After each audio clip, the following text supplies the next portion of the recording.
Good day everyone, I am Mariska Cabaron and today we will be talking about the contemporary period in American literature. So in this lesson, we will learn about the contemporary period in American literature.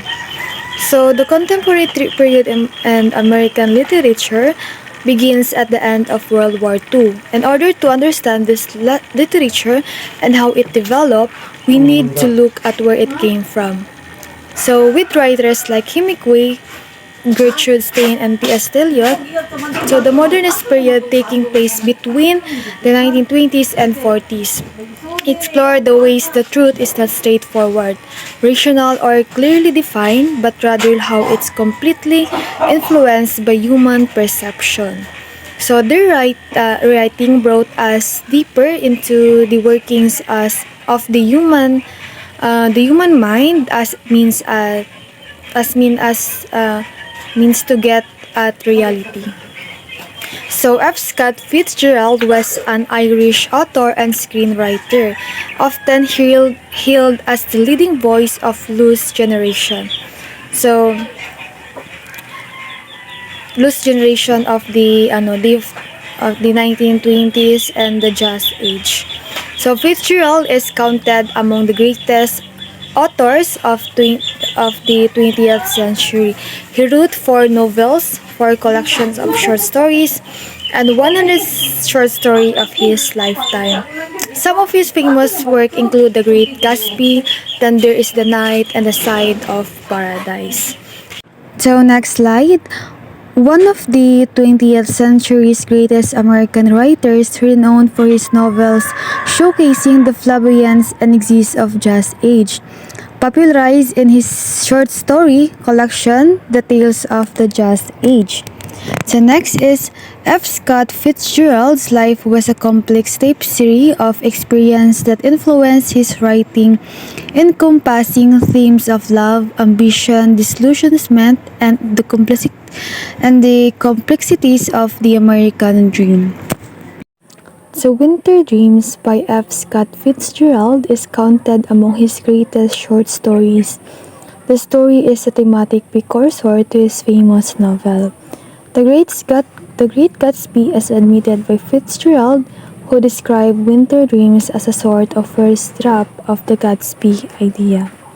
So here is the analysis of this story. So the Winter Dreams of the story refer to the American dream that Dexter comes to embody, but success brings a high cost and social mobility restricts Dexter's capacity for happiness. Dexter is from humble origins. His mother was an immigrant who constantly struggled with the language of her adopted homeland. The central irony of the story is that realizing the American dream yields black American dream. So Dexter has ambitious relationship with the blue bloods and idle rich who populate his social world. On one hand, he is proud of his self-made status and has no respect for the men for whom luxury and wealth were given. Still, the men are emblems of a world to which Dexter wants to belong. In pursuing Judy, he is attempting to validate his claim as a bona fide member of the upper class. Dexter feels that he is a newer, stronger, and more praiseworthy version of the Mortimer Joneses of the world. But he still mimics the rich in gesture and appearance. He pays meticulous attention to his appearance, concerned with small details, the only an outsider who was trying to disguise himself as a man of wealth would really notice. Dexter's position in this world is precarious, and there is no room for error and appearance for etiquette. Through Dexter in the world of earned distinction that he comes to present, Fitzgerald exposes the hollowness that comes from the aggressive pursuit of the American dream.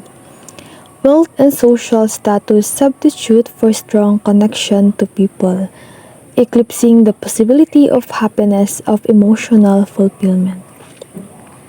So reality and fantasy prove to be constantly at odds with each other as Dexter and Judy search for stability and meaning in winter dreams.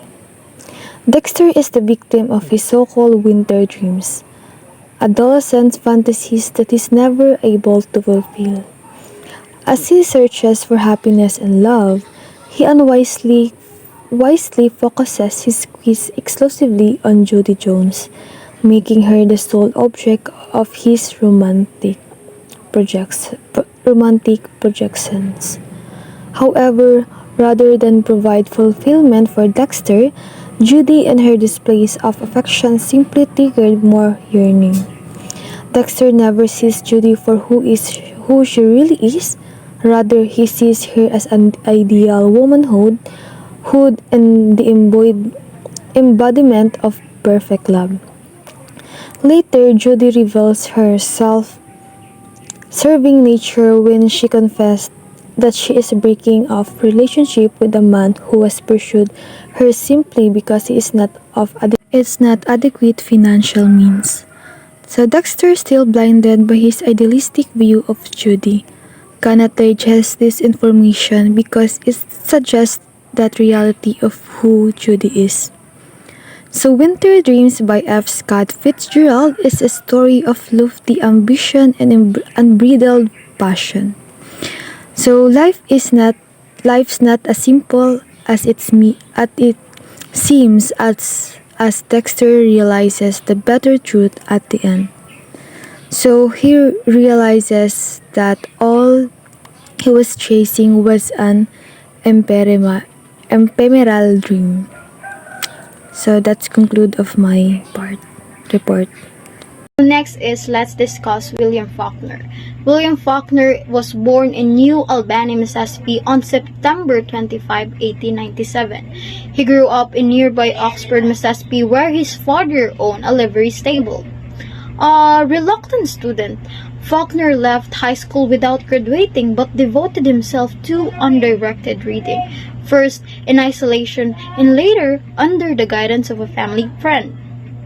American novelist and a short story writer, William Faulkner is widely regarded as one of the greatest writers of the 20th century. He is remembered for his pioneering use of the stream of consciousness technique as well as a range and depth of his characterization. In 1949, Faulkner won the Nobel Prize for Literature for his powerful and unique contribution to the modern and American novel. He is the only Mississippi-born Nobel laureate. Two of his work, A Fable 1954 and The Ravers 1962, won the Pulitzer Prize for fiction. William Faulkner is associated with the modernist and Southern Gothic literary movement. The majority of his novels are set in the postbellum American South. William Faulkner wrote numerous novels, screenplays, poems, and short stories. Today, he is best remembered for his novels The Sound and a Fury 1929, and As I Lay Dying 1930, Sanctuary 1931, Absalom 1936, and Go Down Moses 1942. The Bear novelette by William Faulkner, early version of which appeared as Lion in Harper's Magazine of December 1935 and as the Bear in the Saturday Evening Post in 1942, before it was published that same year as one of the 7 chapters in the novel Go Down Moses. Critical interpretation of the story vary depending upon whether it is judged as an independent work or as a chapter in the larger novel. Robert Lee Frost was an American poet known for his realistic depiction of rural life and his command of American colloquial speech. Frost frequently wrote about settings from rural life in England in the early 20th century, using them to examine a complex social and philosophical themes. Frost is the only poet to receive 4 Pulitzer Prizes for poetry. He became one of America's rare public literary figures, almost an artistic institution. Frost was awarded the Congressional Gold Medal in 1960 and in 1961 was named Poet Laureate of Vermont. Randall Jarrell wrote Robert Frost along with Stevenson Eliot seems to me the greatest of the American poet of this century. Frost's virtues are extraordinary. No other living poet has written so well about the actions of ordinary men. His wonderful dramatic monologues or dramatic scenes come out of a knowledge of people that few poets have had, and they are written in verse that uses sometimes with absolute mastery, so the rhyme of actual speech. Robert Frost published 10 collections of poetry in his lifetime, totaling 256 poems. Robert Frost's most famous poems included The Gift Outright, Stopping by the Woods on a Snowy Evening, Birches, Mending Wall, The Road Not Taken, and Nothing Gold Can Stay. Whose woods these are, I think I know. His house is in the village, though. He will not see me stopping here to watch his woods fill up with snow. My little horse must think it queer to stop without a farmhouse near. Between the woods and the frozen lake, the darkest evening of the year. He gives his harness bells a shake to ask if there is some mistake. The only other sounds the sweep of easy wind and downy flake. The woods are lovely, dark and deep, but I have promises to keep, and miles to go before I sleep. Robert Frost's poem Stopping by the Woods on a Snowy Evening was published in 1922 as part of Frost's New Hampshire collection. The poem consists of 4 stanzas written in iambic tetrameter. Like much of Frost's work, Stopping by the Woods on a Snowy Evening takes the natural world as its subject, ascribing metaphysical meaning to seemingly banal pastoral scenes, despite his feeling that critics had a tendency to press the poem for more than it should be pressed. For Frost called the work his best bid for remembrance. In first stanza, Frost speaker stopped his sleigh to watch the snow falling in the woods on a dark winter evening. While he initially worries that the owner of the property will be upset by his presence, so he soon remembers that the owner lives in a town, so he is free to enjoy the beauty of the falling snow. In the second stanza, here the speaker notes his sleigh horse's confusion at his master's decision to stop in such an isolated setting. In fact, the horse gives his harness bells a shake to ask if there is some mistake, but the speaker enjoys the isolation along with the peaceful atmosphere of a snow-covered woods. Throughout the poem, Frost relies on remarkable simple structure of 4 stanzas that each contain 4 lines, so his rhyme scheme, however, is surprisingly complex. While the first, second, and fourth line of each stanza rhyme, the third line always rhymes with the first, second, and fourth line of the following stanza. This continues until the final stanza, which contain 4 rhyming lines. Frost's decision to repeat the final line could be read in several ways. On one hand, it reiterates the idea that the speaker has responsibility that he is reluctant to fulfill. In this sense, the speaker promises to keep can be read as a reference to the traditional duties of a New England farmer in a time in a place where Hard work is valued above all things.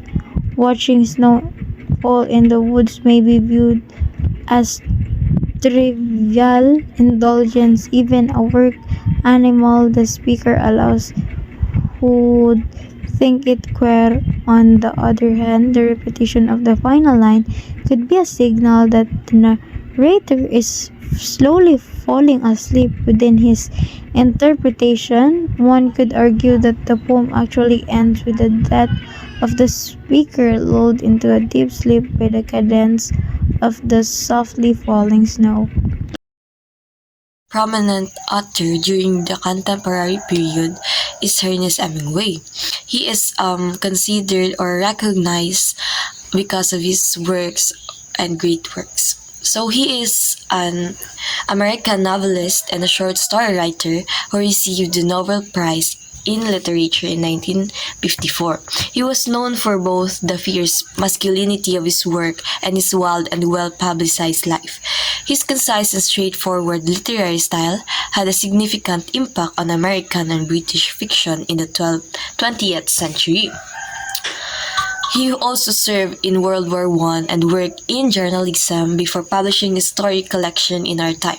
He was renowned for the novels like The Sun Also Rises, A Farewell to Arms, For Whom the Bell Tolls, and The Old Man and the Sea, which won the Pulitzer Prize in 1953, and the death of Ernest Hemingway committed suicide on July 2, 1961 in Quezon, Ihato. He also once said that on the star you were forced to learn to write a simple declarative sentence. This is useful to anyone. Newspaper work will not harm a young writer and could help him if he gets out of it in time. So, in his story, In Another Country, it creates a moving and introspective story set against the dismal background of World War I. Through the eyes of a wounded American soldier in Milan, we dive into the profound loneliness and fragile friendship of men recuperating in a distant place. So Hemingway's austere and merciless style explores themes of grief, courage, and elusive essence of heroism, transporting readers into the fragile emotional landscape of individuals who have been permanently changed by war. So as you read the pages, you'll find yourself immersed in the world where the exterior wars are but a foreshadowing of the interior ones, making it difficult to ignore the haunting beauty and silent desperation of human experience exposed bare. So, in his story, there is something unique about how he began the story, and the readers will find no better example of this than the story of him. So, the story of In Another Country was first published in 1927 as a part of the collection Men Without Women. So, it seems that the first paragraph of the story functions one of three ways. First, it gives some sense of movement or action, like in the line, "The rain stopped, a snake turned into the road." And next is it begins with the dialogue or conversation. So the story begins with the conversation. Example, "All right," said the man, "what about it?" And as is the case in Another Country and many others, it creates a sense of place or mood. So, as you begin to read the story, you can already feel the mood, and you can already visualize what the place will look like, or the setting of the story. Often these beginnings are poignant and painfully descripted by Hemingway standards at least. So, in the beginning of the story, it tells that in the fall the war was always there, but we didn't go to it anymore. It was cold in the fall in Milan, and the dark came very early. Then the electric lights would come on, and it was pleasant along the streets looking in the windows. There was such game hanging outside the shops, and the snow powdered in the purr of the foxes, and the wind blew their tails. The deer hung stiff and heavy and empty, and small birds blew in the wind, and the wind turned their feathers. It was cold fall, and the wind came down from the mountains.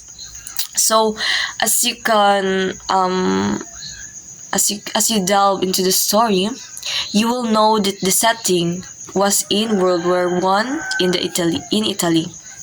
So it begins with an echo of Hemingway's famous novel of the time and place, A Farewell to Arms. So the beginning of the In Another Country and the A Farewell to Arms by Hemingway is just, let's say, or maybe it's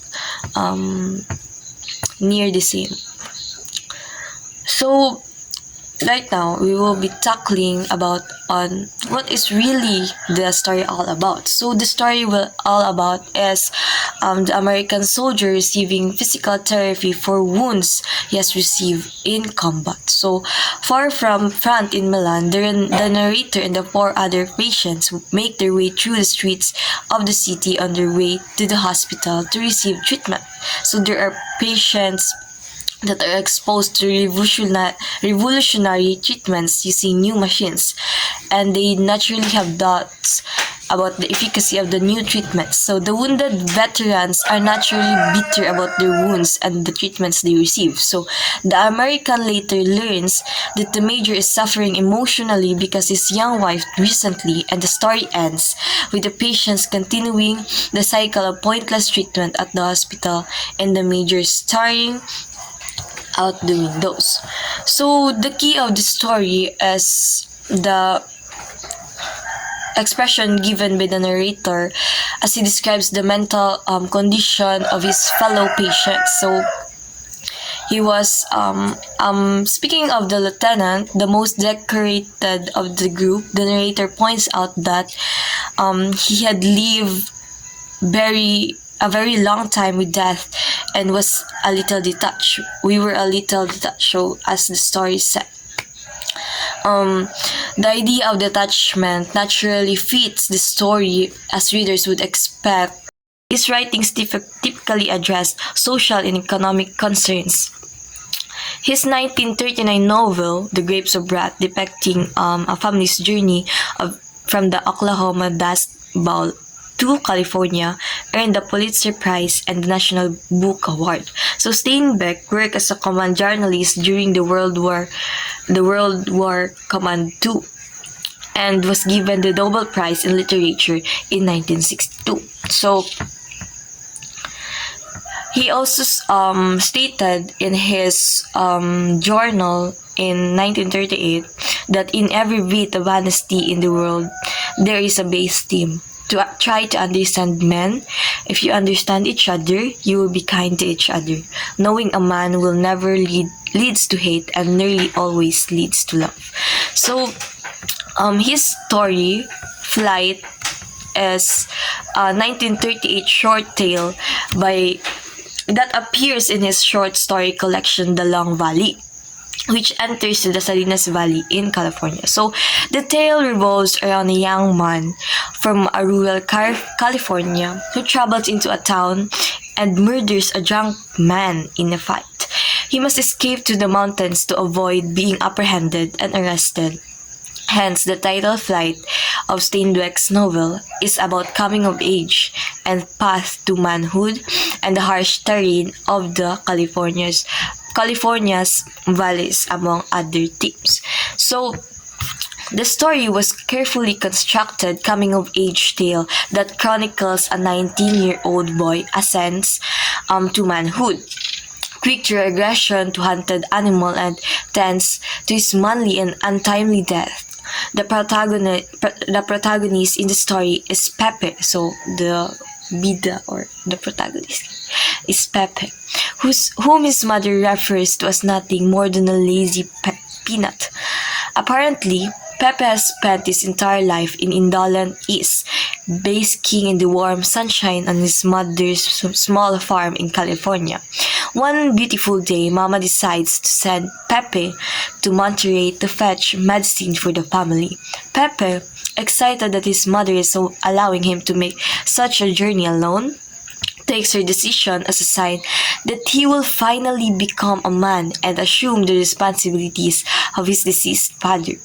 Mama even lets Pepe wear his father's hat and green silk scarf tied around his neck. Pepe promises Mama that he will be careful, for he is a man now. So, Mama merely scopes and reminds him that he is a young boy. The third-person narrator indicates, however, that Mama realizes and fears that Pepe will become a man too soon, although she does not realize how soon. So the artistry of the story undercuts Pepe's naive view.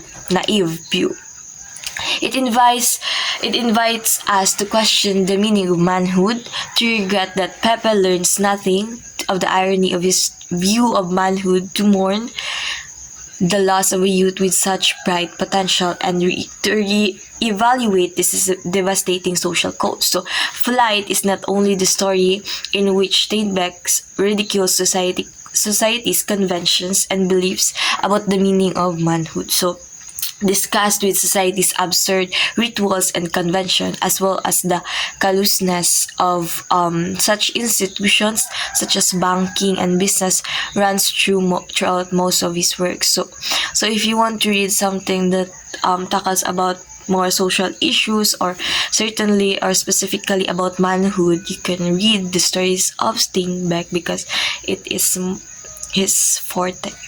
So that's all for our report.